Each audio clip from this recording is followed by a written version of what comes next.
Donald Trump célèbre les années folles, et beaucoup de gens en ligne le traitent de sourd alors que beaucoup de personnes pauvres sont confrontées à une grande dépression.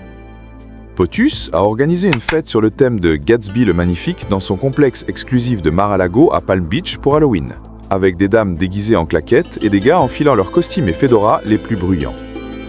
La fête aurait été intitulée « Une petite fête n'a jamais tué personne », qui est le nom d'une chanson de 2013 de Fergie, Goonrock et Q-Tip, réalisée pour le film Gatsby de Leonardo DiCaprio et Carey Mulligan.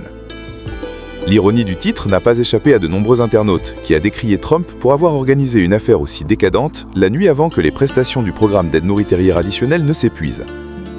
Beaucoup l'ont qualifié de question de classe, s'en prendre aux riches et aux puissants pour avoir fait la fête comme si nous étions en 1925, alors que tant d'autres se demandent d'où pourrait venir leur prochain repas.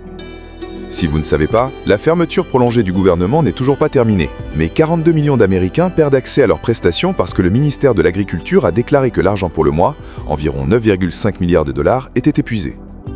Le gouverneur de Californie, Gavin Newsom, a également appelé le président Trump pour la fête, disant à ses followers que le presse s'en fout de l'homme commun. Un juge du Rhode Island a demandé à l'administration Trump de financer les avantages.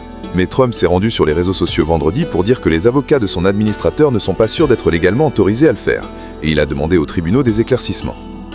Trump a déclaré que le personnel militaire et les forces de l'ordre seraient payés au milieu de la fermeture, bien que la justification juridique de cette décision ait été contestée par certains, puisque le Congrès détient le pouvoir de la bourse et non le pouvoir exécutif. Le président Trump a déclaré que ce serait son honneur de verser les prestations si le tribunal l'autorise. Au fait, notre propre Harvey Levine a lancé un nouveau mouvement politique au milieu du shutdown, appelé OWTA, Out With Their Asses, demandant aux citoyens de voter pour les 535 membres sortants du Congrès pour avoir permis à la fermeture de durer si longtemps. Alors, un peu de fête n'a jamais tué personne, mais cela pourrait tuer les chances de certains politiciens de se faire élire l'année prochaine. Restez à l'écoute.